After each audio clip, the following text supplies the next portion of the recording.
The screams erupted first, piercing through the cheerful hum of Riverside Park's Independence Day celebration. Then came the splash. 7-year-old Lily Baker, her red dress billowing like a flag, disappeared beneath the rushing current. Time crystallized in that moment of horror. The crowd surged forward, mothers clutching children, fathers kicking off shoes.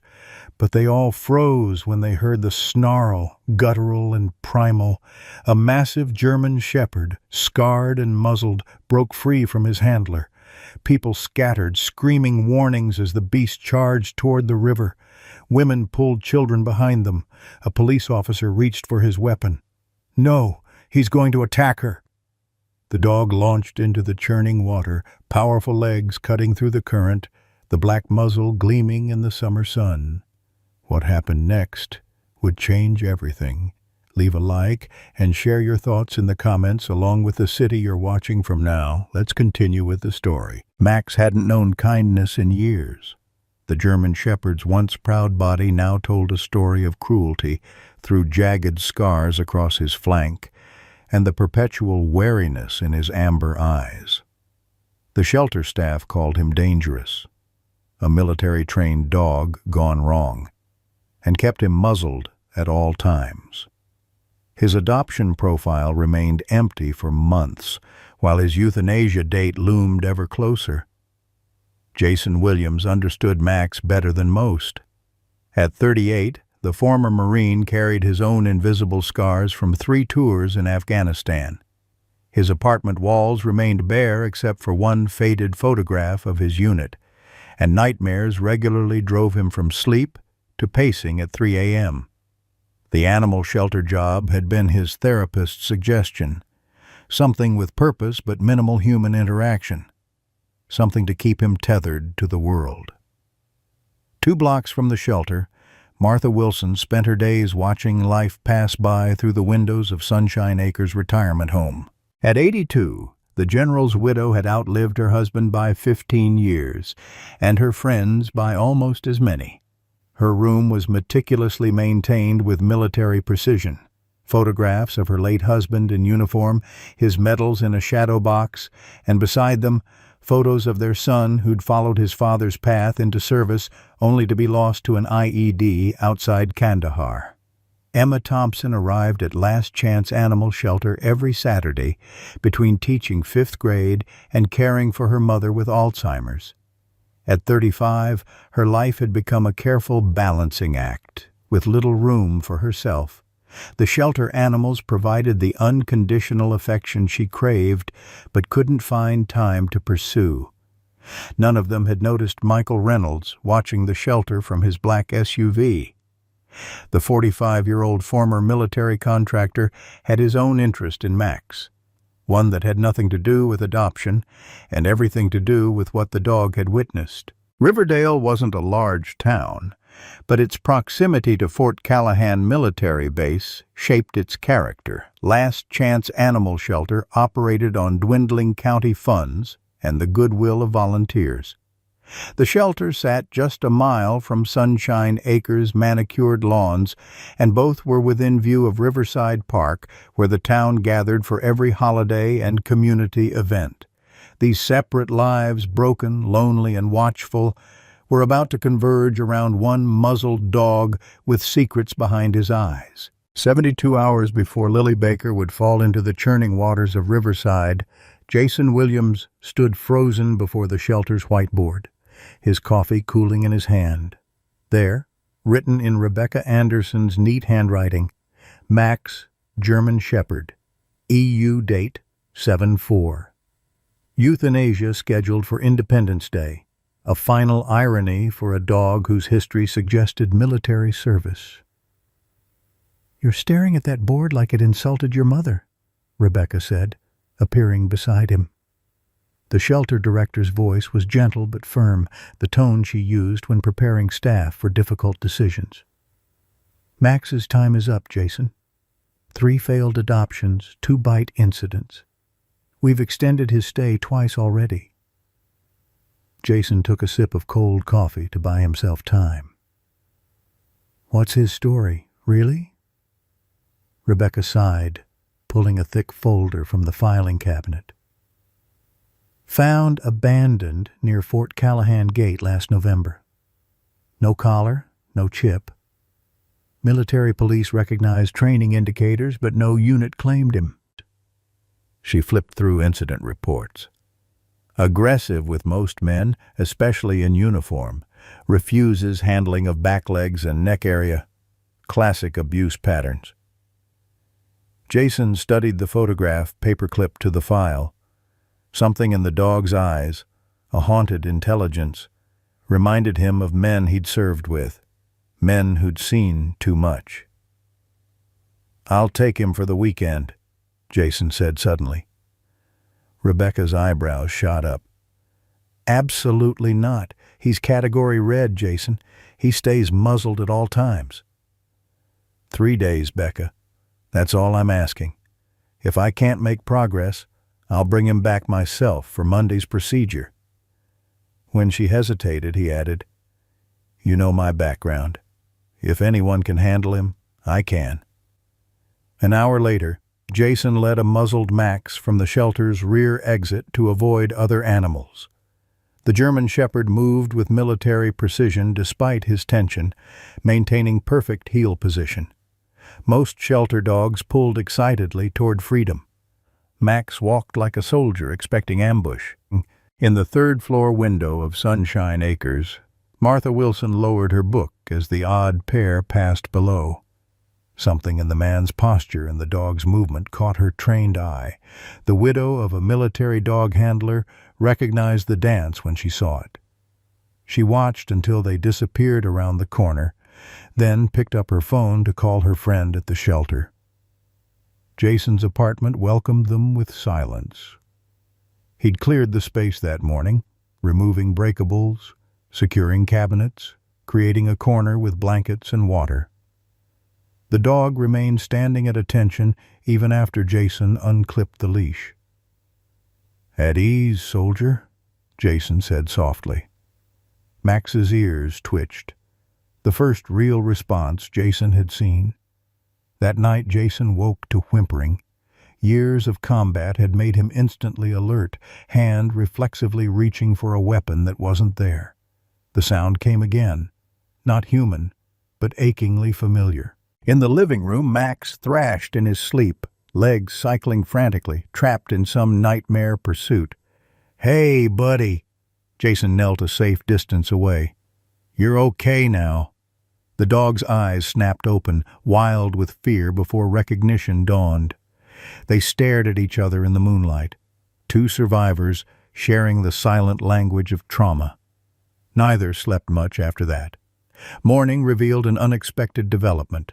Jason's prescription bottles, normally scattered across his bathroom counter, stood in perfect formation, organized by size.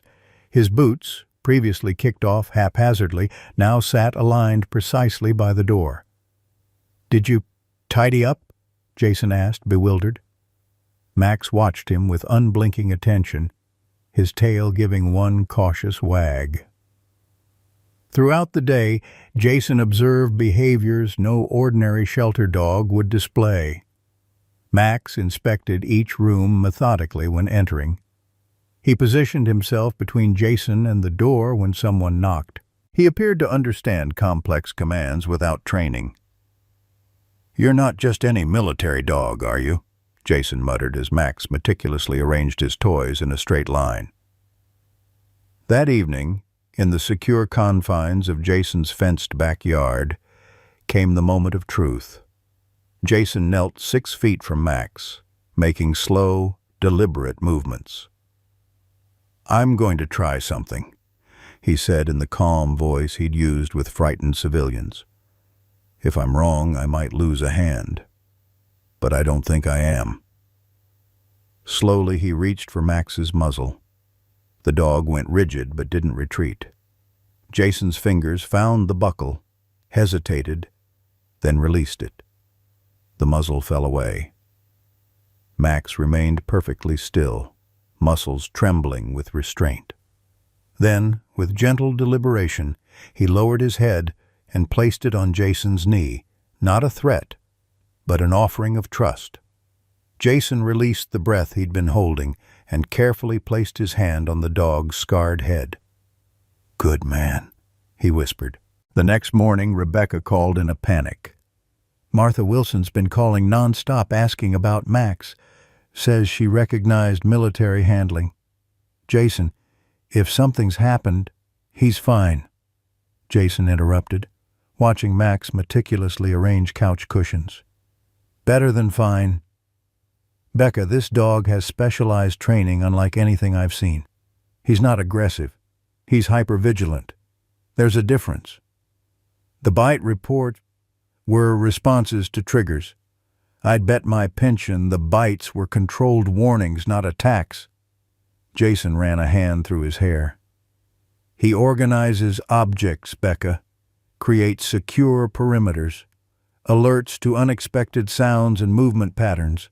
Classic protection training." Rebecca's silence carried her skepticism. "Jason, I know you want to see yourself in him."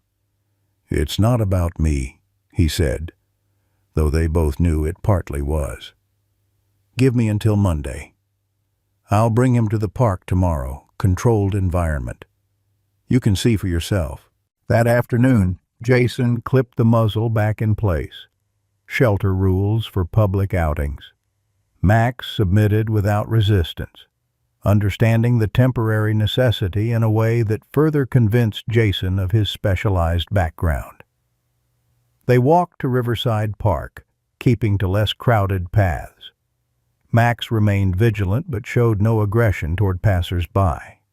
He did, however, stop abruptly near the playground, his attention fixed on a man photographing the area from behind a newspaper. Something in the man's posture made Jason's combat instincts flare, but when he looked again, the bench was empty.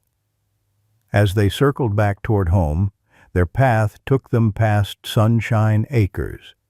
An elderly woman in a blue cardigan sat on a bench outside the fence. She straightened as they approached, her eyes fixed on Max with startling intensity. "German Shepherd, military trained, approximately 5 years old," she said by way of greeting. "Handler protective with perimeter awareness behaviors. Am I close?" Jason stopped, reassessing the white-haired woman. "Who are you?" "Martha Wilson," she said, extending a fragile hand not to Jason, but toward Max. "My husband trained dogs like him for 30 years. To Jason's astonishment, Max stepped forward, all attention focused on Martha. His posture softened, the military bearing melting into something gentler. "Well," Martha said, a smile transforming her weathered face. "He certainly remembers what a friend looks like." "Your husband trained military dogs?" Jason remained standing, keeping a careful distance between Martha and Max, though the dog showed no signs of distress. Martha's eyes never left Max. "General Wilson ran canine operations at Fort Callahan for nearly 3 decades. I watched him turn strays into heroes." Her hand trembled slightly as she extended it toward Max. "May I?" Jason hesitated. Max had been unpredictable with strangers, especially when touched, but something in Martha's calm confidence made him loosen his grip on the leash. "Your call, Max," he murmured. The German Shepherd approached Martha with deliberate steps, his posture alert but not aggressive. He sniffed her outstretched hand, then moved closer, allowing her fingers to brush against his scarred head. "Look at you," Martha whispered. "So much pain in those eyes. Robert always said you could read a dog's whole history there." To Jason's astonishment, Max lowered himself beside Martha's bench, his muscular body relaxing incrementally as her thin fingers traced gentle patterns behind his ears.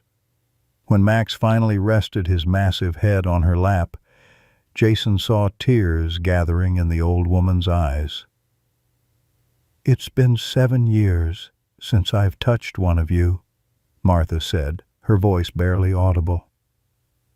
"Since Robert passed." Max closed his eyes, the perpetual vigilance in his posture surrendering to something like peace. Jason recognized the moment for what it was. Two lonely souls finding comfort in each other's brokenness. He was one of the special ones, wasn't he? Martha asked, looking up at Jason. The ones they trained for more than just detection or attack. Before Jason could answer, a female jogger slowed to a stop nearby, her expression a mixture of alarm and fascination. "Is that Max from Last Chance?" she asked, keeping a cautious distance. Jason nodded, shifting protectively. "Emma Thompson, right? You volunteer weekends?" Emma smiled, her breathing still quick from her run. "I've never seen him so calm." She pulled out her phone. "Do you mind?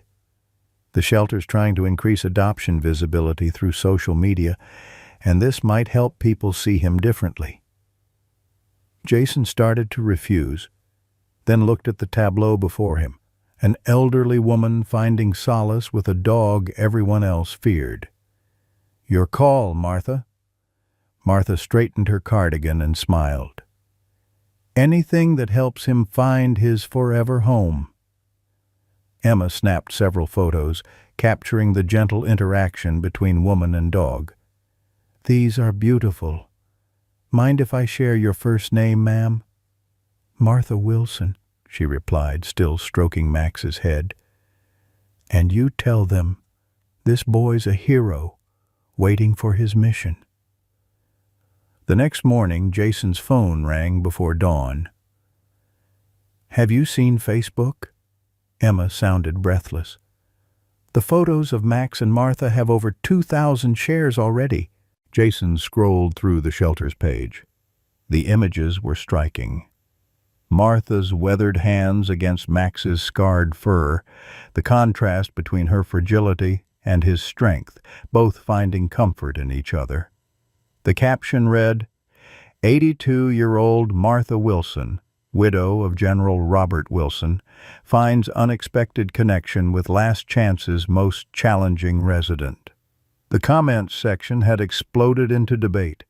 "That dog should be put down before he hurts someone."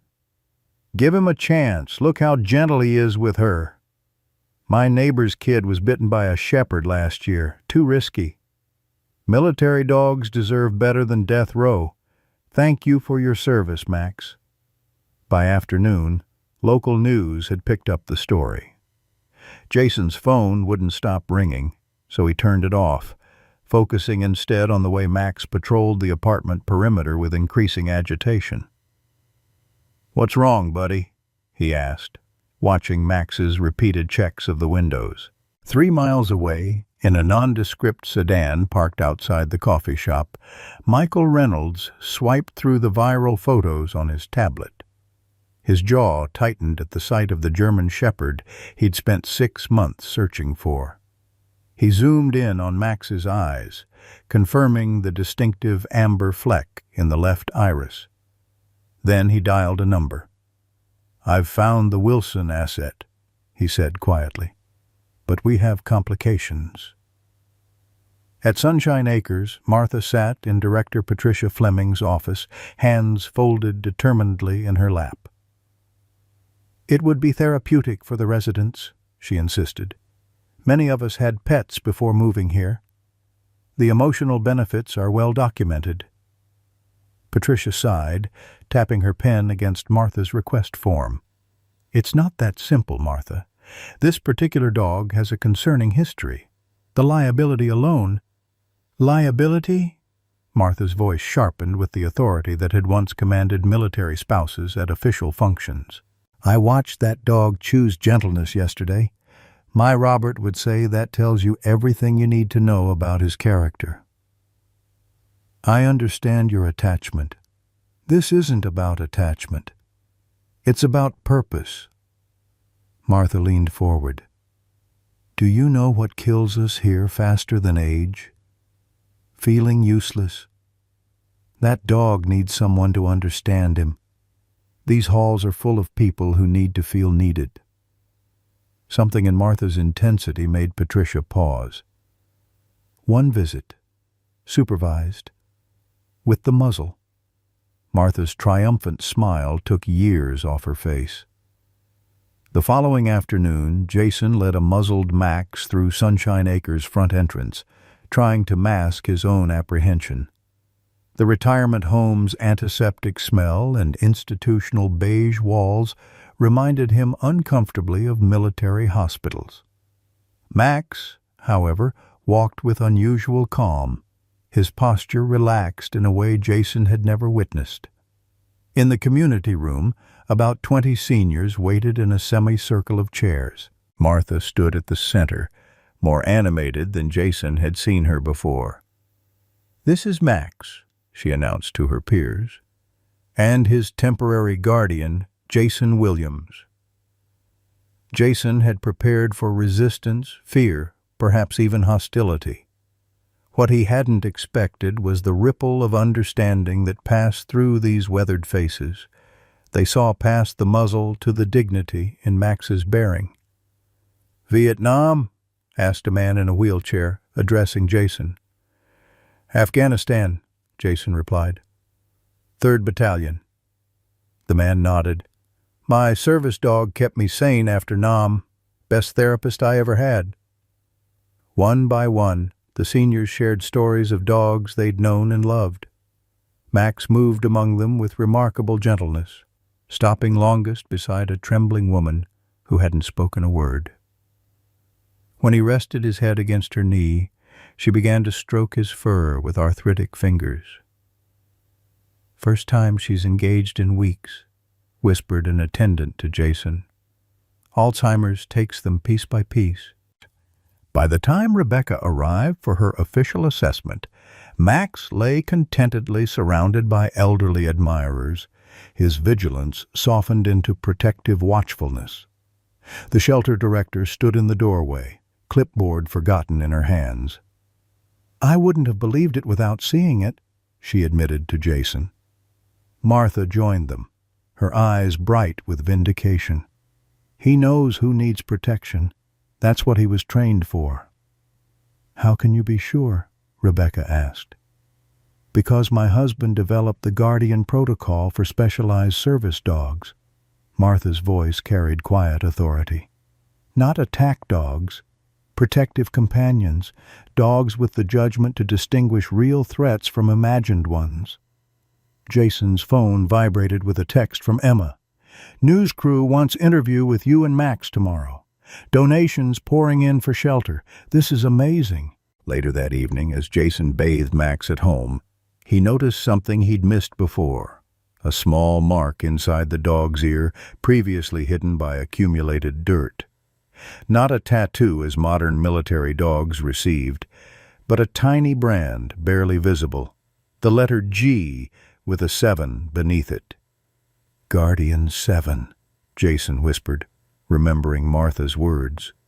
Max's ears perked at the phrase. Jason fired up his laptop and began searching, his fingers finding familiar military databases.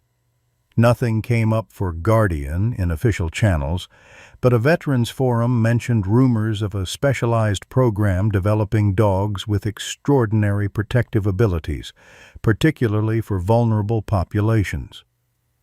The program had allegedly been shuttered after ethical concerns were raised about training methods. The forum thread ended abruptly with a final post. "Questions about Guardian get people reassigned. Stop asking."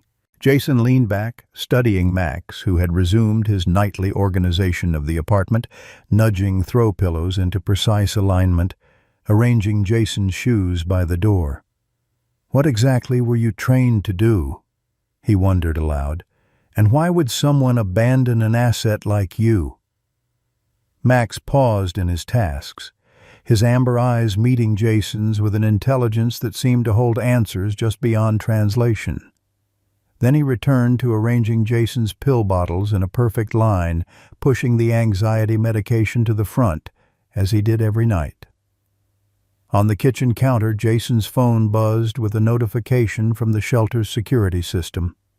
Someone had triggered the motion sensors near the kennel area. Probably just a raccoon, but the timestamp, 2:17 a.m., made him uneasy. As Jason checked the security app, Max suddenly froze, his attention locked on the window. A car had pulled up outside the apartment building. The German Shepherd's posture shifted from domestic calm to alert wariness, a low growl building in his throat. "Easy," Jason murmured, moving to the window.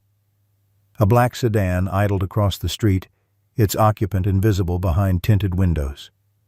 As Jason watched, the car pulled away, driving slowly past Sunshine Acres before disappearing around the corner.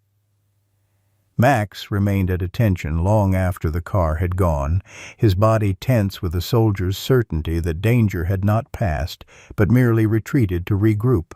The morning after the mysterious car sighting, Jason met Martha at the small cafe adjacent to Sunshine Acres. Max lay at their feet, still muzzled but notably calmer in Martha's presence.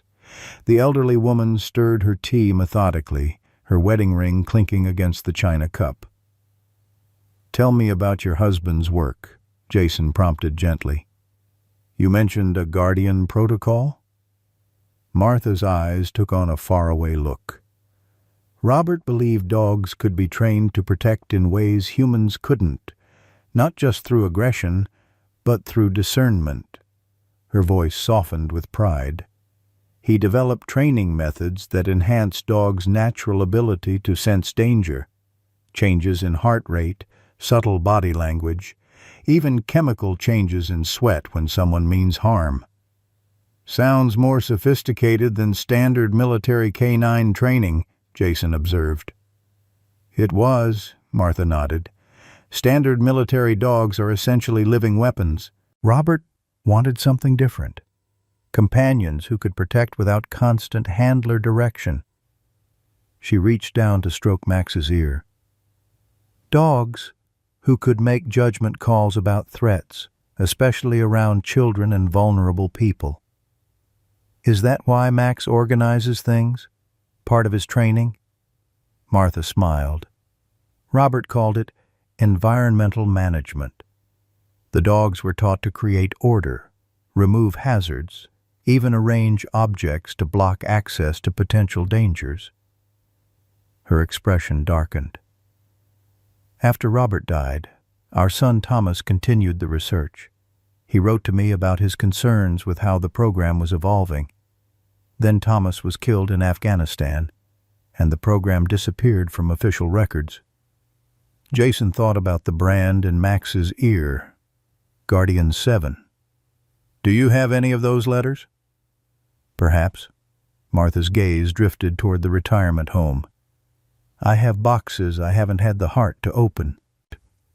That afternoon, Emma Thompson welcomed Jason and Max to Mountain View Elementary's empty classroom. Summer school wouldn't start for another week, giving them privacy for this test run. "The principal is nervous," Emma admitted, arranging chairs in a circle. "But I convinced her that a controlled visit could help the kids understand responsible animal interaction. Plus," she smiled, "your military background helps. Principal Jenkins' brother served in Iraq." Max prowled the perimeter of the classroom with methodical precision, inspecting each corner before settling beside the reading nook. His behavior seemed to confirm Martha's account of specialized training. "He's so different from when he first came to the shelter," Emma observed. "Less defensive, almost like he's remembering who he's supposed to be." Jason watched Max's attention suddenly fix on the electronic whiteboard. The dog approached it cautiously, sniffing along the power cables and connection ports before returning to Jason's side with a soft whine. "What is it, buddy?"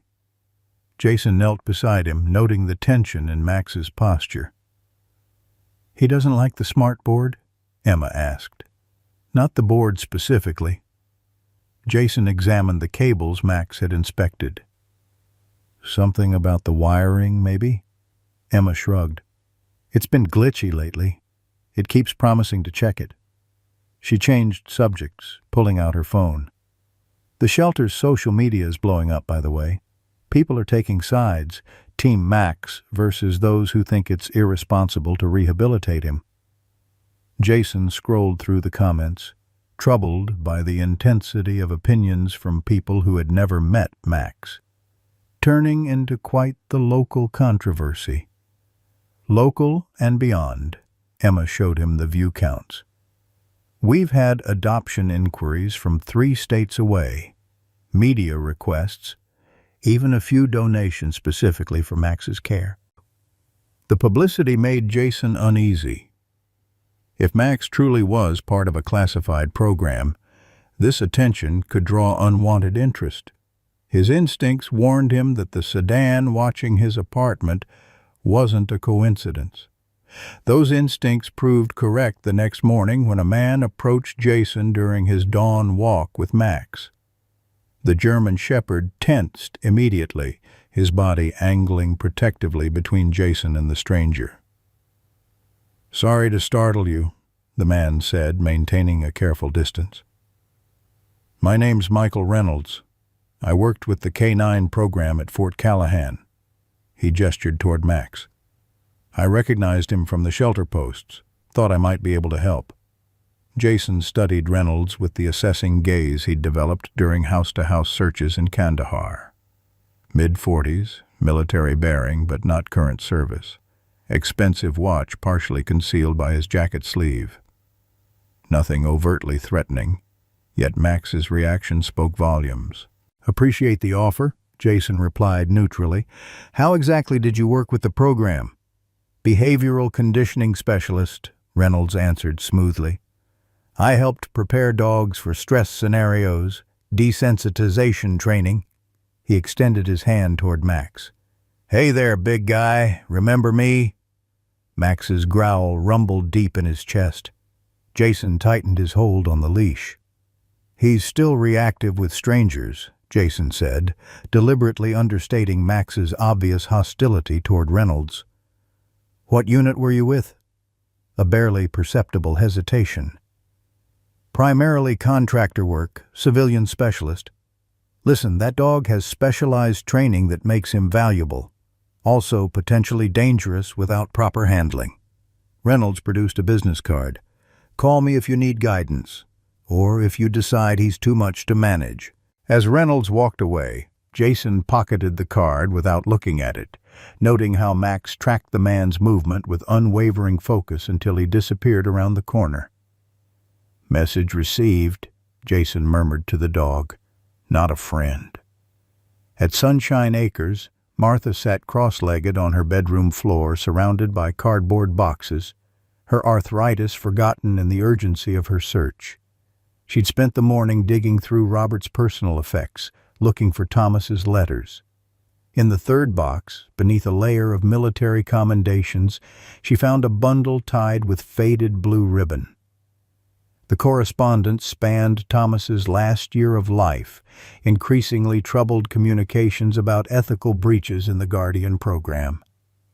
Martha's hands trembled as she read her son's final letter, dated 2 weeks before his death.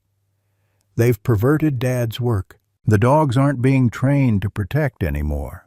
They're being conditioned to gather intelligence, to manipulate environments, even to record conversations through implanted devices. Reynolds pushed through these modifications against all ethical guidelines. Some handlers are refusing to work with him, but the military contracts keep flowing. Dad would be devastated to see what's become of his legacy." Martha pressed the letter to her chest, memories washing over her. Robert's pride in developing a program to protect the vulnerable. Thomas's determination to honor his father's work. The grief that had nearly broken her when both were gone. In her wallet, she found the business card Jason had given her. She reached for her phone with new urgency. Across town, Emma Thompson was locking up the school building after preparing her classroom when movement caught her eye. A large dog sat across the street, partially hidden by bushes but unmistakable in the fading light. Max, without Jason, without his muzzle. Emma approached cautiously. "Hey, buddy. What are you doing here alone?" Max made no move toward her, his attention fixed on something beyond. Emma followed his gaze to the school's security system control panel visible through the window, its usual steady green light now blinking irregularly. "That's weird," she murmured, pulling out her phone to call maintenance. Max stood circling her once before trotting away with purpose. Curious, Emma followed at a distance. The German Shepherd moved with confident direction through residential streets until he stopped outside Sunshine Acres, positioning himself beneath a particular window on the ground floor. Martha's room. Emma watched in amazement as Max settled into a protective posture, his vigilant gaze sweeping the surroundings. She snapped a photo and texted it to Jason with the message, "Did you know Max has a night job as Martha's guardian angel?" In Jason's apartment, the text arrived as he was piecing together troubling information. His military contacts had provided little official confirmation, but forum chatter from veterans mentioned experimental training programs integrating dogs into surveillance operations. Conspiracy theories, most had assumed. Now Jason wasn't so sure. He examined the Guardian 7 brand in photos he'd taken of Max's ear, noting the small scar behind it where something might have been removed, perhaps a tracking chip or monitoring device. It would explain Max's hypervigilance, his reaction to certain electronics, even his careful arrangement of Jason's possessions each night. The dog wasn't just trained. He'd been engineered to observe, report, and protect. And if Reynolds had been involved in that engineering, his interest in recovering Max was concerning. Jason's phone rang. Martha, her voice tight with urgency. "I found Thomas's letters. You need to see them immediately." "I can't leave Max alone right now." Jason hesitated. "He's not alone," Martha replied. "He's sitting outside my window. Emma just called to tell me." Jason grabbed his keys, that piece of information confirming his growing theory. Max wasn't just visiting Martha. He was guarding her. The question was, why? 30 minutes later, Jason, Martha, and Emma sat in Martha's room reviewing Thomas Wilson's letters while Max lay across the threshold, his body positioned to monitor both the room and the hallway beyond. "Thomas believed the program was being weaponized," Martha explained, her voice strained. "Dogs trained not just for protection but for intelligence gathering. He filed official complaints about ethical violations." 2 weeks later, he was killed by an IED in Afghanistan, Jason concluded grimly, seeing the timeline. Emma looked between them. "You think it wasn't an accident?" "I think Thomas knew too much," Martha said quietly. "And I think Max was part of what he knew." The following morning, Riverdale woke to find the debate over Max had intensified. The local newspaper featured dueling editorials, one praising the shelter for rehabilitating a traumatized military dog, another questioning the wisdom of allowing a potentially dangerous animal into public settings. Online, the conversation had grown heated. Viral videos showed Max's gentle interactions with seniors at Sunshine Acres, contrasted with shelter footage of his initial aggressive behavior upon intake. People chose sides, their opinions hardening without nuance. Rebecca called Jason, concern evident in her voice. "The county supervisor's office is getting complaints about safety risks. They're pressuring us to reconsider Max's rehabilitation." "Politics," Jason muttered in disgust. "What's your position?" "I've seen his transformation," Rebecca answered carefully.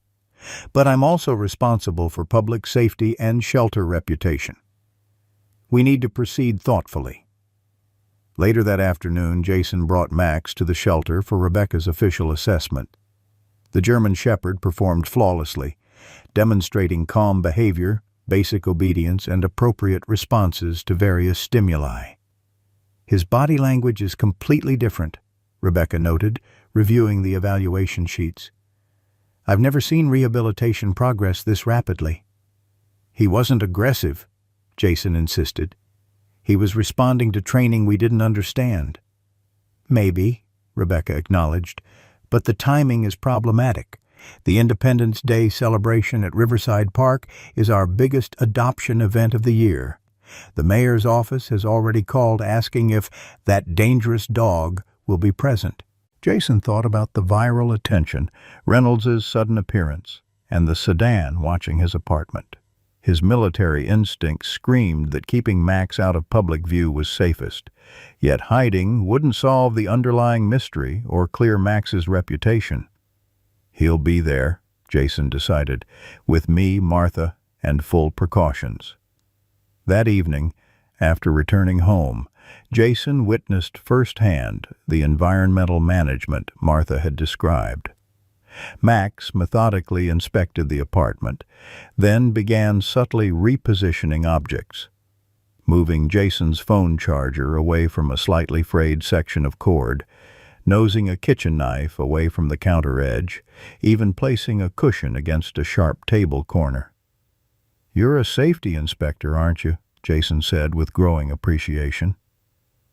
When they settled on the couch, Jason reviewed the timeline they'd constructed. Max had likely been part of the Guardian program, specifically Guardian 7, according to his ear brand.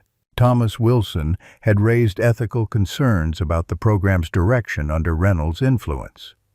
Shortly after, Thomas was killed in Afghanistan, and months later, Max was found abandoned near Fort Callahan. The question remained: what did Max know that made him valuable enough for Reynolds to track him down? A text from Emma interrupted his thoughts. "School security system malfunctioned today. Cameras recorded static for 3 hours. It says wiring was tampered with.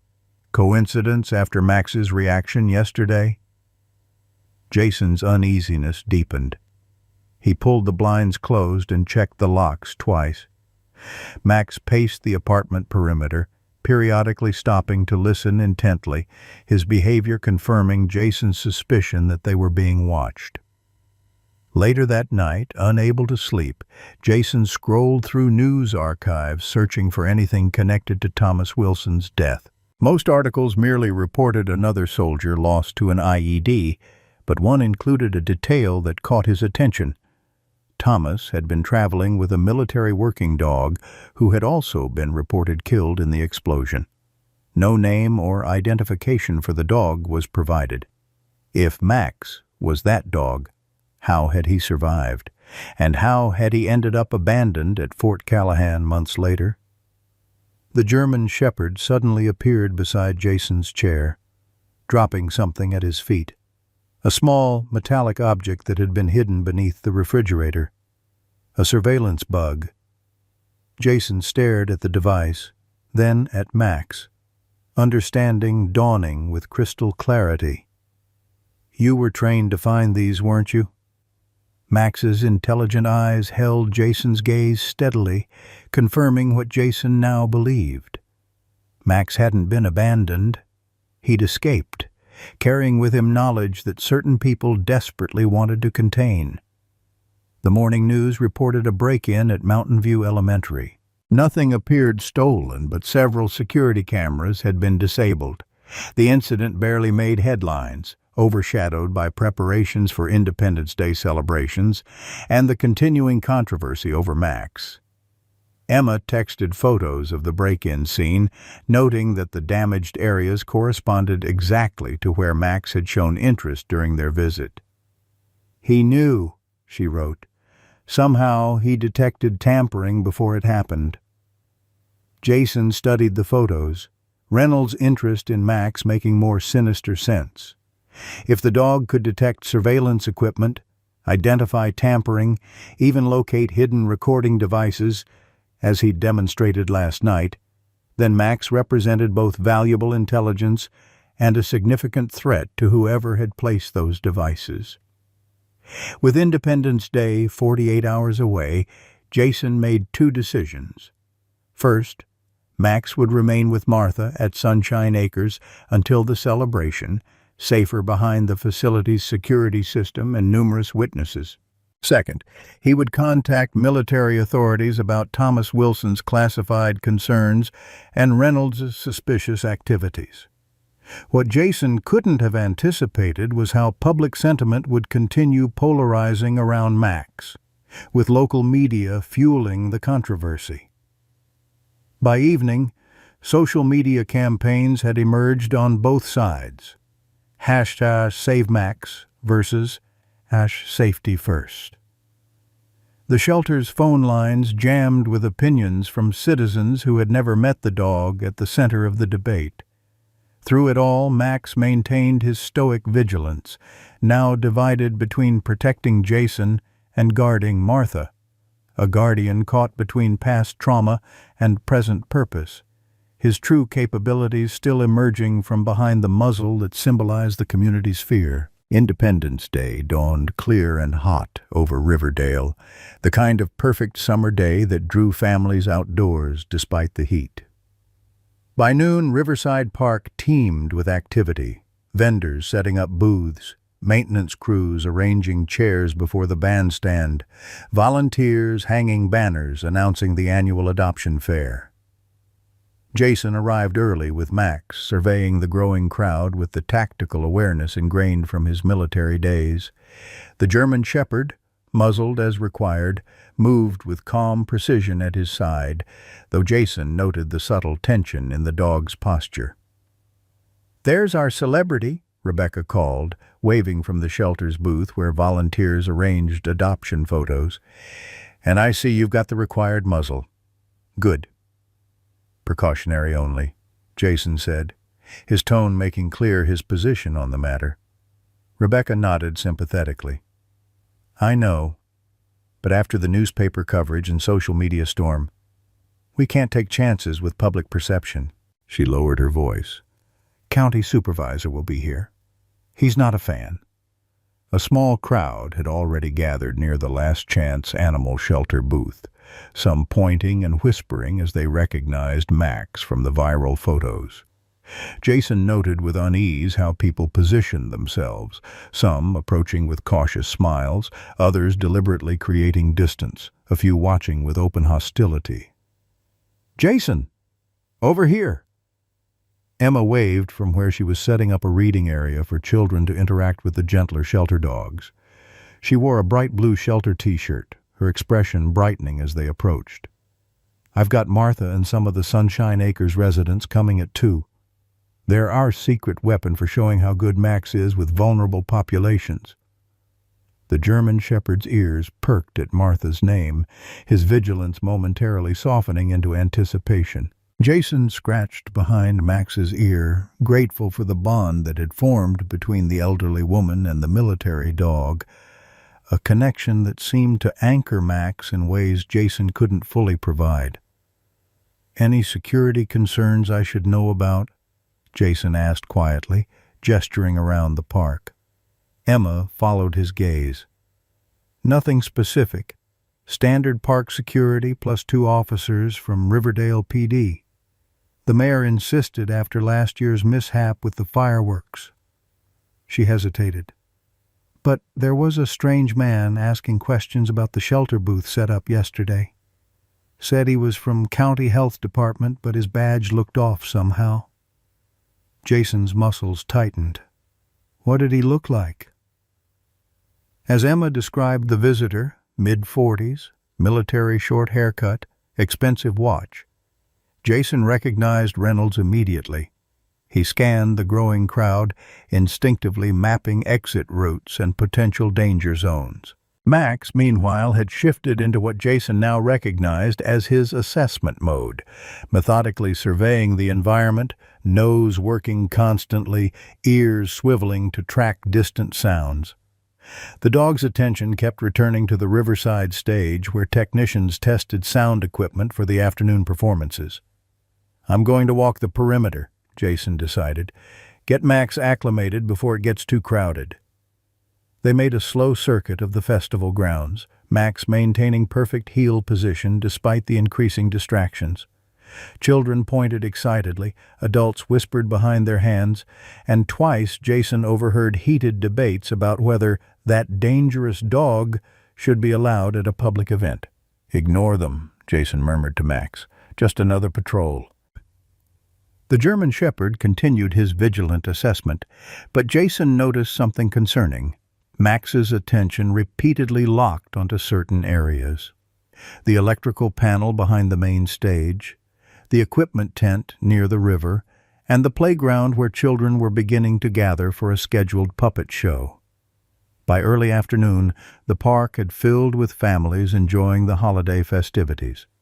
Martha arrived with a small group from Sunshine Acres, her face lighting up when she spotted Max. The German Shepherd's posture immediately relaxed, his tail offering a gentle wag as Martha approached. "There's my handsome soldier," she said, cupping Max's face in her weathered hands despite the muzzle. The surrounding crowd watched with a mixture of anxiety and fascination as the fragile woman fearlessly handled the dog many still considered dangerous. Martha settled in a chair near the shelter booth, holding court as she explained to curious onlookers about military working dogs and her husband's program. Max positioned himself protectively beside her chair, alternating between enjoying Martha's attention and resuming his vigilant scanning of the surroundings. "He's still on duty," Martha explained to a wide-eyed child. "Always watching for trouble, just like he was trained." A county official approached with Rebecca, his expression professionally neutral, though his body language betrayed his discomfort. "Mrs. Wilson, I understand you've become quite the advocate for this animal." "This hero," Martha corrected firmly. "And yes, I recognize courage when I see it, Supervisor Blackwell." The supervisor nodded stiffly. "Well, I hope today's event passes without incident. The county can't afford liability issues." As the afternoon progressed, Jason noticed Max's vigilance intensifying, particularly when the German Shepherd's attention fixed on a man photographing the river stage from behind a vendor tent. Though too distant to confirm identity, Jason recognized Reynolds's distinctive posture and deliberately casual observation technique. "Emma," Jason called, "can you stay with Martha and Max for a few minutes? I need to check something." Emma nodded, taking the leash as Jason moved purposefully through the crowd, using the tactical approach he'd perfected in urban combat settings. As he drew closer, Reynolds spotted him and disappeared behind the catering trucks. Jason quickened his pace, following his quarry toward the equipment area near the river's edge. Behind a storage tent, Jason found what had likely caught Max's attention earlier, a small equipment case partially concealed beneath a tarp, its contents revealed through an unzipped portion. Surveillance equipment, including directional microphones aimed toward the main seating area. "Looking for something, Williams?" Reynolds' voice came from behind him. Jason turned slowly, noting the man's hand resting casually near his jacket pocket. "Just making sure everything's secure for the event. Finding a lot of things that don't belong." Reynolds smiled without warmth. "Always the vigilant Marine. Some habits die hard. Like stalking military dogs that don't belong to you?" Jason countered. "That asset has significant value to certain interested parties," Reynolds said, dropping the pretense. "His training represents considerable investment. Is that why Thomas Wilson died? Protecting that investment?" A flicker of surprise crossed Reynolds' face before his expression hardened. "You're out of your depth, Williams. This isn't about one dog. It's about national security applications worth millions in defense contracts."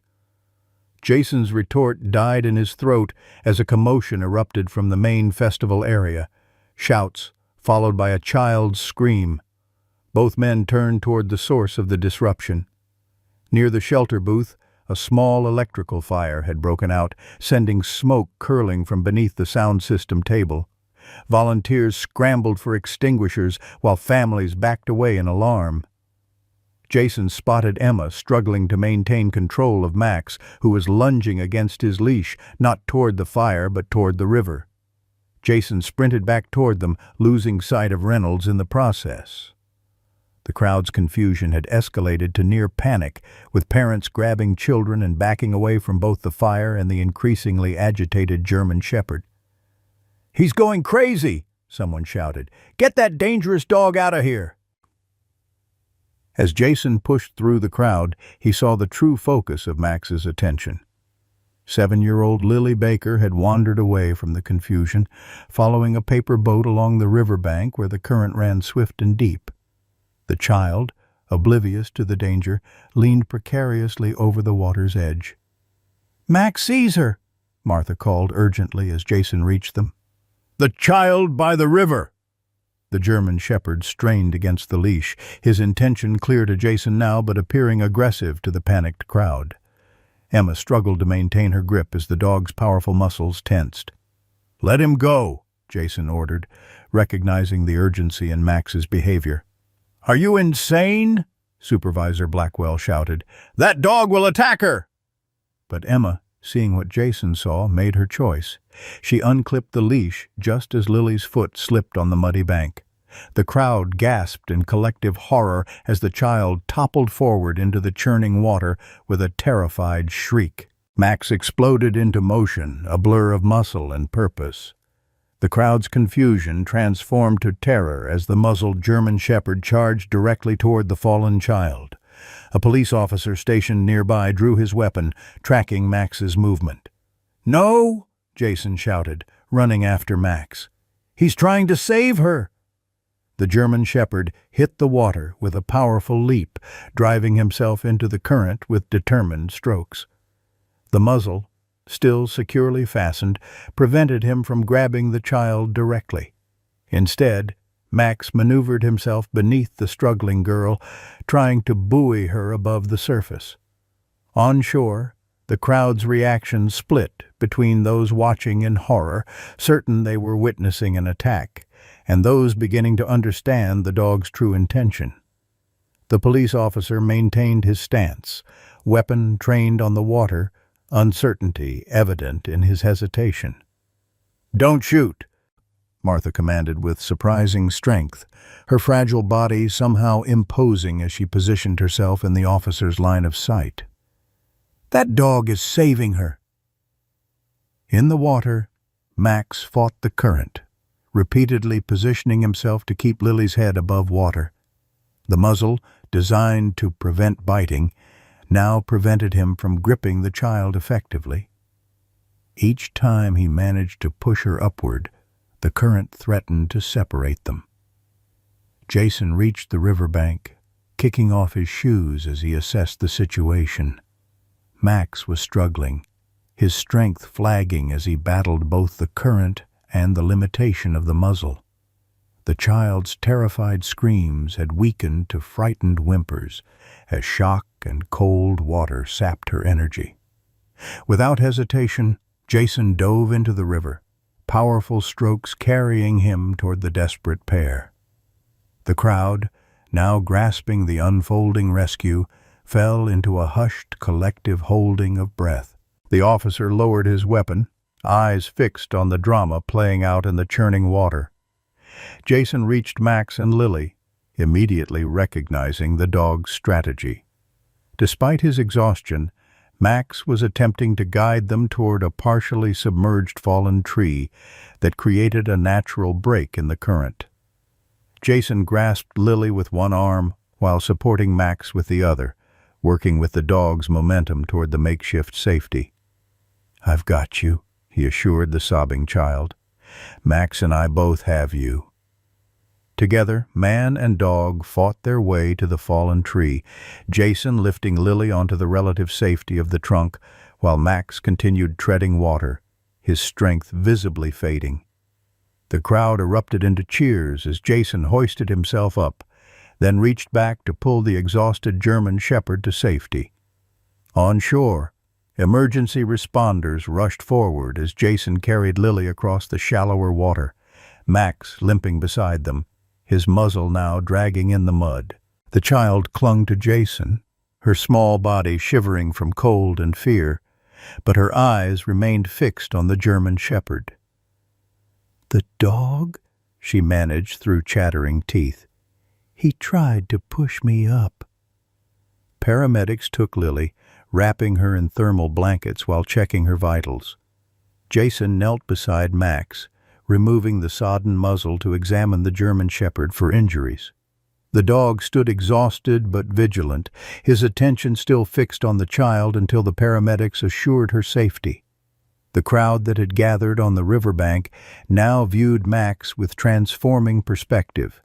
The dangerous dog had become a hero before their eyes. Phones captured the moment, social media narratives shifting in real time from fear to admiration. Martha pushed through the onlookers, her face ashen. As she reached them, she suddenly stumbled, one hand flying to her chest as her knees buckled. Jason lunged to catch her, easing her to the ground as her breathing became labored. "Martha?" Jason's voice sharpened with alarm. "We need a medic here." Max whined anxiously, pressing against Martha's side. The elderly woman managed a weak smile, her fingers finding the dog's wet fur. "Good boy," she whispered. "Robert would be so proud." Then her eyes fluttered closed as the crowd's cheers transformed to urgent calls for help. The German shepherd raised his muzzle and howled, a sound of such primal grief that it silenced the entire gathering. Behind them, unnoticed in the chaos, Michael Reynolds slipped away from the park, a phone pressed to his ear as he delivered a terse message. "Situation compromised. Asset publicly identified. Moving to containment protocol." The current pulled stronger than it appeared from shore. Max fought against it, his powerful legs churning beneath the surface, while the weight of the waterlogged muzzle dragged at his snout. Each time he managed to position himself beneath Lily, the leather restraint prevented him from securing a proper hold on her clothing. From the riverbank, horrified voices rose in a cacophony of fear and confusion. "He's attacking her!" a woman screamed, pointing frantically. "Someone shoot that dog!" another voice demanded. The police officer, who had lowered his weapon at Martha's command, now raised it again, uncertainty evident in his stance as he tracked the thrashing forms in the water. "I don't have a clear shot," he called to his partner. "The dog and child are too close together." Jason's lungs burned as he sprinted toward the water's edge. "He's saving her!" he shouted, his voice barely carrying over the crowd's panic. "Max is trained for water rescue." In the river, Max struggled to keep Lily's head above water. The child's initial terrified screams had faded to weak spluttering as shock and exhaustion overtook her. Each time a wave pushed her under, Max dove beneath her, using his body to thrust her upward toward air. The muzzle, designed to prevent any bite, now served as a potential death sentence for them both. Underwater, with his vision blurred by the murky river, Max's military training took over. The sensation triggered a memory. A training tank at Fort Callahan, hands holding him under until his lungs burned, teaching him to remain calm in water operations. Thomas Wilson's voice, gentle but firm. "Trust your training, Seven. Find your target. Bring them home." Max surfaced with renewed determination, circling behind Lily to push her small body forward with his chest, compensating for the muzzle that prevented him from gripping her. The current swept them 20 yards downstream, carrying them toward a dangerous bend where fallen trees created a natural strainer, deadly underwater traps that allowed water through but caught and held solid objects. Emma had reached the officer, desperately trying to reason with him as she pointed toward the struggle in the water. "He's trying to save her. Look at how he's positioning himself." "Ma'am, step back," the officer ordered, though doubt had crept into his expression as he witnessed Max repeatedly placing himself beneath the child rather than attacking. On the bank, Martha clutched her chest, her face ashen as she swayed on her feet. The excitement and fear had triggered something dangerous. Her pulse raced irregularly, each breath becoming more labored. "Let him save her," she gasped, even as her knees began to buckle. Rebecca caught Martha as she collapsed, easing the elderly woman to the ground. "We need medical help here," she shouted, her fingers pressed against Martha's neck, counting the erratic pulse. The gathering crowd now split its attention between the river drama and the medical emergency on shore. Supervisor Blackwell, who had been so critical of Max's presence, found himself kneeling beside Martha, his jacket folded beneath her head as a makeshift pillow while festival volunteers ran for the paramedics. In the water, Max's strength was flagging. The muzzle had become waterlogged, its weight pulling his head downward with each stroke. Lily's weakening movements indicated she couldn't last much longer in the cold water. The German shepherd fought to position himself beneath her one more time, his powerful legs finding purchase against a submerged rock to thrust her upward. For a moment, their eyes met, the terrified child and the determined dog. Something passed between them, a silent understanding. Lily stopped thrashing and instead wrapped her small arms around Max's neck, clinging to him despite the muzzle. This cooperation changed the dynamic, allowing Max to swim more effectively with the child essentially riding his shoulders. Jason had reached the water's edge, kicking off his shoes as he prepared to dive in. The officer called out to him, "Sir, stay back, we've called water rescue." "There's no time," Jason shouted back, plunging into the river with powerful strokes. His military training had included water rescue, but the churning current proved stronger than anticipated. Each yard gained was a battle against the river's pull. On the shore, Martha's condition deteriorated rapidly. Her breathing became shallow, her lips taking on a bluish tinge as the paramedics finally arrived, pushing through the crowd with their equipment.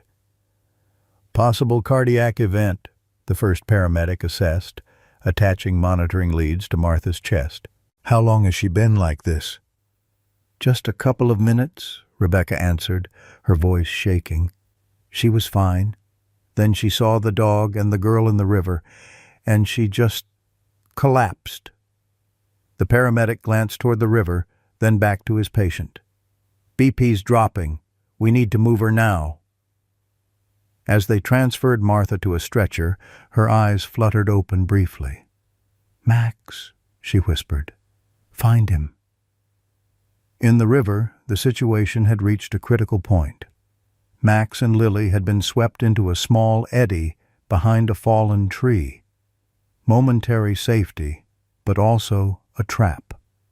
The current circled them against the barrier of branches and debris, offering a respite from downstream movement but creating a new danger of entanglement. Lily coughed weakly, her small body shivering violently as she clung to Max. The German shepherd treaded water, keeping them both afloat, but unable to escape the circling current. Each attempt to swim free pushed them back against the debris. Through water-blurred vision, Max spotted Jason approaching, fighting the current with powerful strokes. The dog gave a short bark, as much as the muzzle allowed, to signal their position. Underwater, Max's rear paw had become entangled in submerged branches.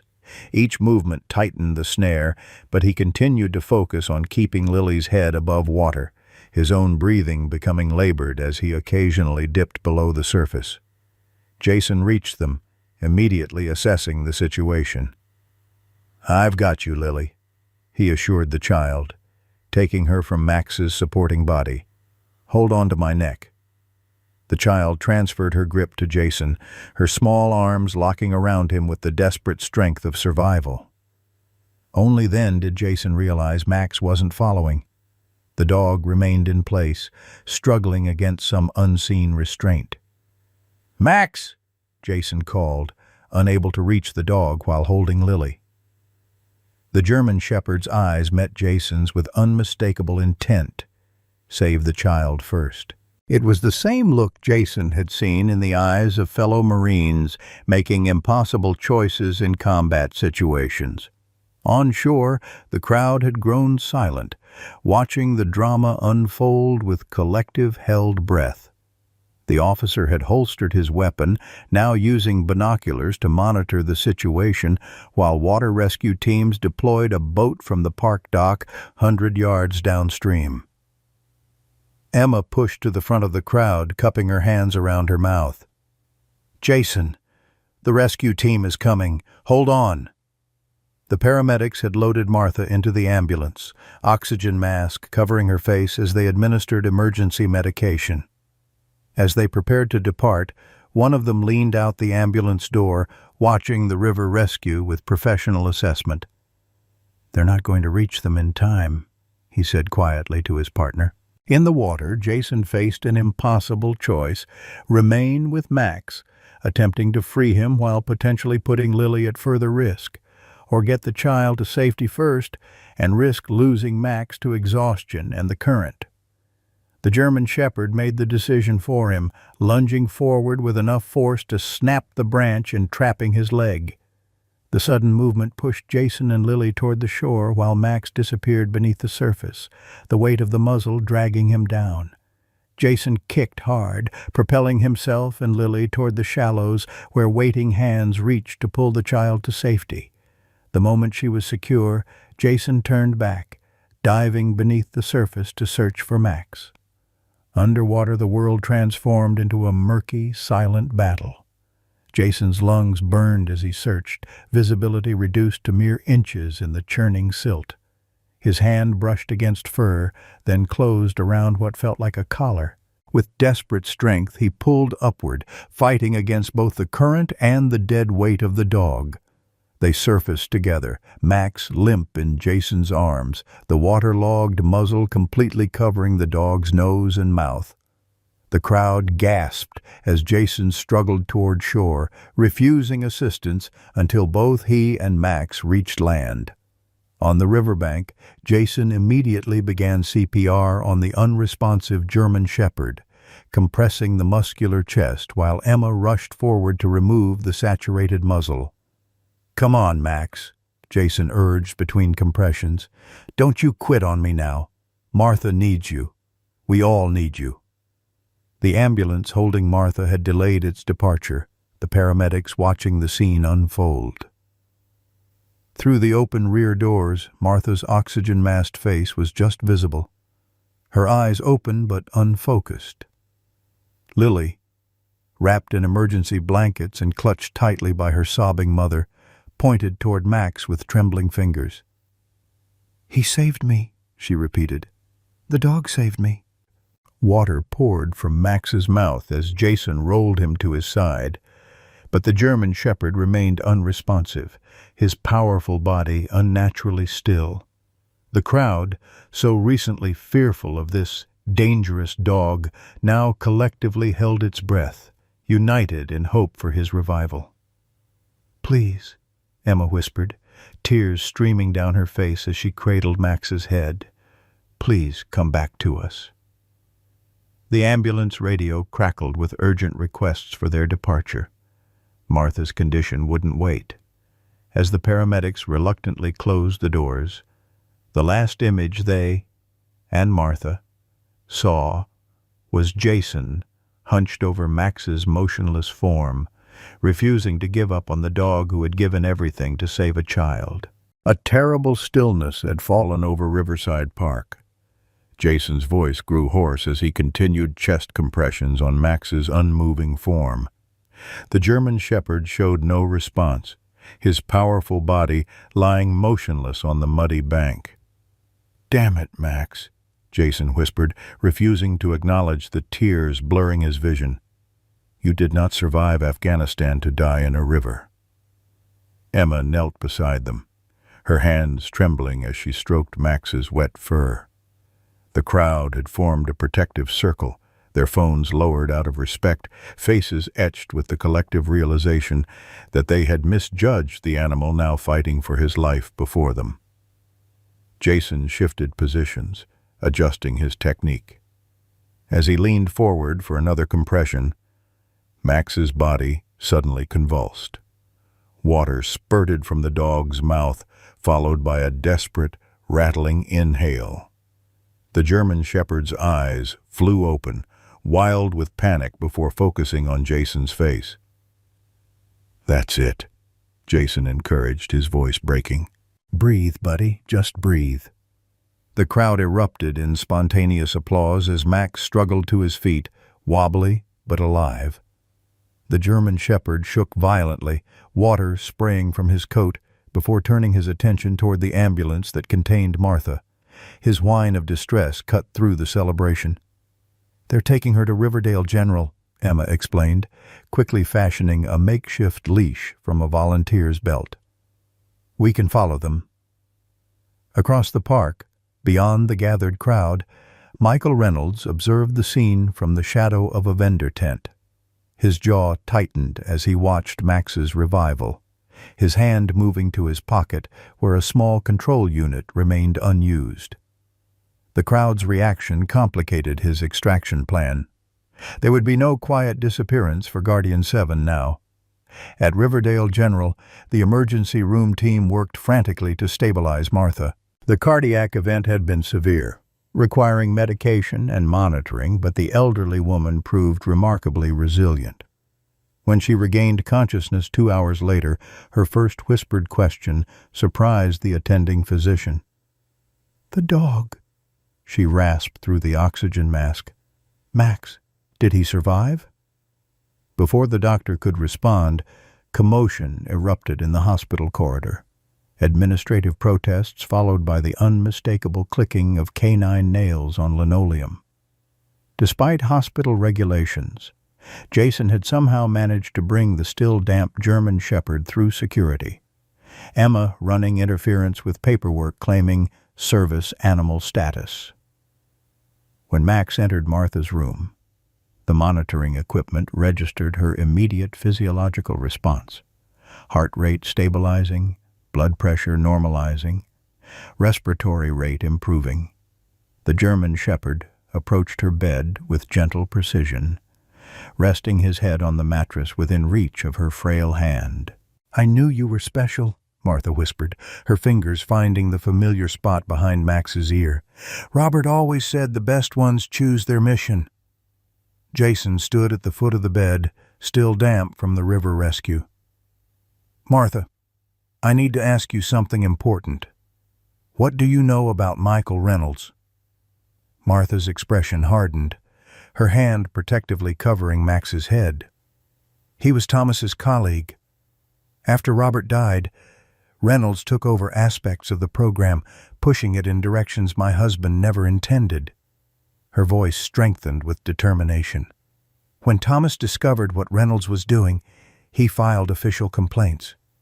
2 weeks later, my son was dead in Afghanistan." "What was Reynolds doing?" Jason pressed gently. "Weaponizing the program." Martha's eyes filled with tears. "Robert developed Guardian to protect vulnerable populations, children, elderly, disabled." The dogs were trained to detect physiological signs of harmful intent, to identify environmental hazards. Thomas discovered Reynolds was selling modified versions of the training to private military contractors, even foreign entities. Protection became espionage, became weapons delivery. As if understanding, Max nudged closer to Martha, his body positioning itself protectively alongside her bed. The movement revealed something Jason hadn't noticed before: a patch of scarred tissue behind Max's ear where the fur never quite grew properly. "What's this?" Jason asked, carefully examining the area. Martha squinted, then inhaled sharply. "That's where they placed the control module. It would have been surgically implanted during training." "Control module?" For the more advanced Guardians, they developed subcutaneous devices to enhance training retention. Thomas was horrified when he discovered Reynolds had modified them to include pain compliance features. Martha's hand trembled as she traced the scar. This is why Max reacts so strongly to certain electronic signals. He's been fighting against phantom pain for months. The hospital room door opened as Emma returned with coffee, followed by the emergency physician and, surprisingly, Police Chief Davis. The officer who had nearly shot Max at the river stood behind them, his expression conflicted. "Mrs. Wilson," Chief Davis began, "I understand you have information about Michael Reynolds that might relate to an ongoing investigation." Martha straightened against her pillows. "Reynolds has been running an illegal operation selling military-trained dogs to private security firms and foreign interests. My son documented everything before his death." The chief nodded grimly. "We received a call from military police at Fort Callahan. They've been tracking Reynolds for months but couldn't locate key evidence, specifically a dog from the Guardian program who might have witnessed Reynolds' operations." Max's ears pricked forward at the word Guardian, his attention fixed on the conversation with unmistakable comprehension. "Not just witnessed," Martha corrected. "Recorded. The advanced Guardians, like Max, or 7, as he was designated, were equipped with sensory monitoring during operations. Everything they saw and heard was logged." Jason stared at Max with newfound understanding. "That's why Reynolds wants him back. Max isn't just a trained dog. He's evidence." "More than that," Martha said softly. "Guardian 7 was Thomas's personal project. While Reynolds focused on weaponizing the program, Thomas secretly trained 7 specifically for child protection. The dog can detect subtle indicators of child predatory behavior, physiological changes, micro-expressions, even chemical signatures. 7 was scheduled for placement with a specialized child protection unit when Thomas filed his complaints." The pieces suddenly aligned in Jason's mind. Max's protective behavior around Lily in the school, his reaction to certain electronics, his meticulous organization of environments to remove hazards. He wasn't just a military dog. He was a guardian in the truest sense. "After Thomas died," Martha continued, "Reynolds would have wanted all evidence of the program's true nature eliminated, including 7. But Max survived," Emma said, looking at the German Shepherd with new appreciation, "and found his way to us." Chief Davis cleared his throat. "Mrs. Wilson, we need your son's documentation. And we need this dog examined by our canine veterinary specialist to document whatever evidence might be stored in that device." "No surgery," Jason said firmly, placing a protective hand on Max's head. "Not until we're certain it's safe to remove." Martha reached for the handbag Emma had brought from the park. From it, she withdrew a small USB drive attached to her keychain. "Thomas sent this to me before he died. I never opened it. Too painful. But I've carried it every day since." While this exchange unfolded in the hospital, across town at Riverside Park, the atmosphere had transformed. News of Max's heroism spread rapidly, with witnesses sharing videos of the dramatic rescue. The same social media accounts that had demanded the dog's removal now praised his courage. Hero Max began trending locally, alongside images of the German Shepherd pulling Lily from the river. Local news crews interviewed witnesses, capturing emotional testimony from the paramedics who had witnessed the rescue, the officer who had nearly shot Max, and Lily herself, now recovered from her ordeal and insistent on telling everyone how the brave dog pushed me up when I couldn't swim. The community's perception shifted with remarkable speed. By evening, a crowd had gathered outside Riverdale General with handmade signs. "Thank you, Max," "Hero Dog," and "Guardians come in all forms." The local pet store donated a year's supply of premium food, a veterans organization, offered to cover any medical expenses. Back in Martha's hospital room, military officials had arrived, 2 stern-faced officers and a civilian specialist who examined Max with professional detachment. They confirmed what Martha had already revealed. Guardian 7 represented the pinnacle of the protective canine program, specifically designed to detect threats to children. "The implant needs to be removed," the specialist explained, his fingers carefully probing the scarred area. "It's causing intermittent discomfort, which explains some of his reactive behaviors. When triggered by certain electronic frequencies, it would create enough pain to condition behavioral responses." "Is that why he became aggressive at the shelter?" Rebecca asked.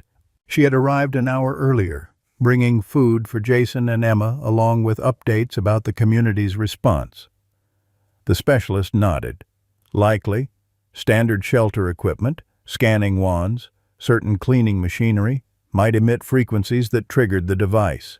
He wasn't being aggressive, he was responding to pain." As they discussed Max's future, the German Shepherd maintained his position beside Martha's bed, occasionally checking the room's perimeter but always returning to her side. The bond between them had strengthened, as though Max recognized her connection to his past and to the man who had trained him with compassion rather than cruelty. "What happens to him now?" Jason asked the military officers.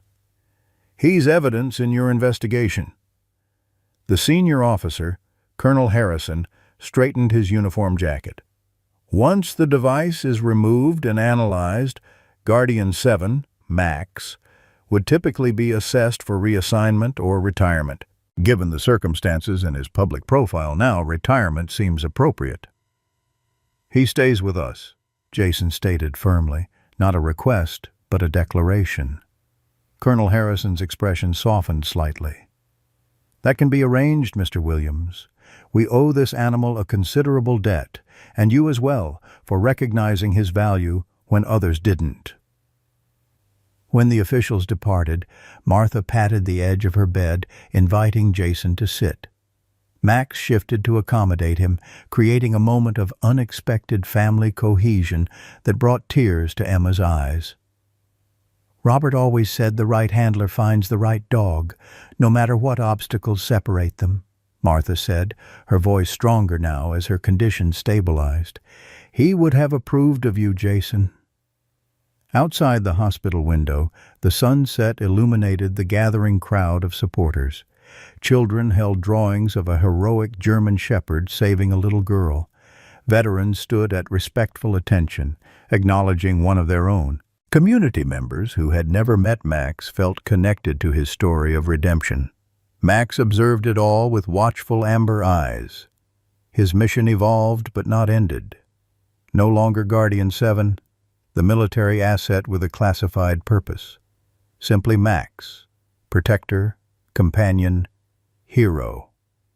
The muzzle that had nearly killed him lay discarded and forgotten, replaced by the recognition that sometimes the things we fear most deserve our greatest trust. In the shadows of the hospital parking lot, Michael Reynolds watched the scene with calculating eyes, his phone pressed to his ear. "Target is secured at Riverdale General. Heavily protected now. Public exposure significant." He paused, listening to instructions. "Understood. Moving to containment protocol. Wilson evidence must not reach authorities." The sun dipped below the horizon as Reynolds ended his call, his gaze fixed on the illuminated hospital window where man, woman, and dog formed an unlikely family united by trauma and healing. His hand brushed against the weapon concealed beneath his jacket. This was far from over. 1 month after the Independence Day rescue, Riverside Park looked remarkably different. Gone were the festival tents and vendor booths, replaced by rows of folding chairs facing a small podium adorned with the town's flag. A banner stretched overhead, honoring extraordinary service. Max sat at perfect attention beside Jason, his coat gleaming in the late summer sunshine, a vest identifying him as a certified service dog, replacing the muzzle that once marked him as dangerous. The German Shepherd's eyes continuously scanned the gathering crowd, old habits of vigilance now channeled into his new purpose. Martha occupied a place of honor in the front row, her recovery remarkable though not complete. The cardiac event had forced changes in her life, including her reluctant departure from Sunshine Acres. The solution had come unexpectedly from Jason, who converted his rarely used home office into a bedroom for Martha, with a live-in nurse covering the hours when he worked at the shelter. "Never thought I'd have a family again," Martha had confessed the night she moved in, watching Max methodically arrange her slippers beside her new bed. "Certainly never thought it would include a Marine and a German Shepherd." The town's mayor approached the podium, tapping the microphone. "Ladies and gentlemen, we gather today to recognize extraordinary heroism and to celebrate new beginnings." Emma stood nearby, clipboard in hand, as she organized the shelter volunteers wearing Second Chance Guardians t-shirts. The program, pairing rescue dogs with veterans, had been her inspiration, born from watching Jason and Max's relationship evolve.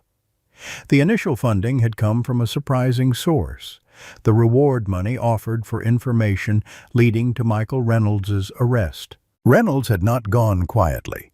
3 days after the river rescue, he had attempted to access Martha's hospital room during the night shift. The security guard, a veteran who had followed Max's story, recognized him from the bulletin circulated by Chief Davis. Reynolds now awaited trial on multiple federal charges, his operation dismantled by military authorities using evidence from Thomas Wilson's files and the device removed from Max's neck. "We have witnessed something remarkable in our community," the mayor continued. "Not just a dramatic rescue, but a powerful reminder that second chances matter, that judgments based on appearances fail us, and that heroes come in unexpected forms." Jason squeezed Martha's shoulder gently before walking toward the podium with Max at his side. The German Shepherd moved with military precision, his posture proud but relaxed in ways unimaginable during his shelter days. The specialized veterinarians had successfully removed the control device, explaining Max's behavioral transformation afterward. Without the random pain triggers, his true temperament emerged, watchful but gentle, alert but calm. Max was never dangerous, Jason explained to the gathered crowd. He was trained to protect, but was suffering from equipment that caused him pain. Once that was removed, his true nature could shine through. From her seat in the front row, 7-year-old Lily Baker watched with undisguised admiration, her hand unconsciously touching the handmade friendship bracelet she'd tied around her wrist, matching the one she'd carefully secured to Max's collar the week before. The ceremony proceeded with official recognition, a special citation from the town council, a customized service dog vest presented by the police department, and finally, the formal adoption papers transferring Max's ownership from the military to Jason permanently. Rebecca, now promoted to County Animal Services Director thanks to the positive publicity surrounding Max's story, presented the documents with evident pride. "In my 15 years working with shelter animals, I've never witnessed a more profound transformation, not just in an animal, but in an entire community's perception." Indeed, Riverdale had changed. The contentious social media debates had evolved into constructive conversations about animal rehabilitation. The shelter's adoption rates had risen dramatically. The county board that once threatened to reduce the shelter's funding now championed its innovative programs. After the ceremony, as attendees mingled in the late afternoon sunshine, Max led Jason and Martha toward the river's edge, far enough from the water to be safe. but close enough to view the spot where everything had changed. The German shepherd sat between them, his posture relaxed but attentive. "He remembers," Martha observed, watching Max survey the riverbank. "Dogs don't forget the important places." Jason nodded. "I think he's making peace with it, same as we all are." Their reflective moment was interrupted by approaching footsteps. Emma, accompanied by Lily and her classmates. The children carried books, their expressions a mixture of excitement and nervousness. "Ready for the reading program?" Emma asked, smiling at Jason's surprised expression. "I told you the school approved it. These brave volunteers will be reading to Max every Thursday afternoon. Studies show that reading to dogs improves children's literacy skills and confidence." Lily stepped forward first, clutching a well-worn copy of Where the Red Fern Grows. With careful movements that demonstrated she'd been coached on approaching dogs, she settled beside Max on the grass. The German shepherd immediately shifted to accommodate her, his body language softening as it always did around children. "He likes stories about brave dogs," Lily informed Jason seriously. "I'm sure he does," Jason agreed, watching as Max rested his head on his paws, amber eyes focused attentively on the child as she began to read. Martha's hand found Jason's, her weathered fingers surprisingly strong. "Robert would say this is exactly what Guardian 7 was meant for. Not war, not intelligence, just this. Keeping children safe, making them feel secure enough to grow." As the afternoon light mellowed toward evening, more children took turns reading while Max listened with infinite patience. Parents who once would have pulled their children away from such a dog now took photos, their fear replaced by understanding. Veterans from Jason's support group arrived, sitting quietly at the periphery, drawing strength from witnessing a fellow warrior find peace. The final reader finished as sunset painted the sky in brilliant oranges and pinks. Martha had dozed off in her chair, a gentle smile on her face. Jason watched as Max performed a final security sweep of their surroundings before settling between Jason's chair and Martha's, his mission clear, protecting his new pack. Emma joined them as the gathering dispersed, her clipboard finally set aside.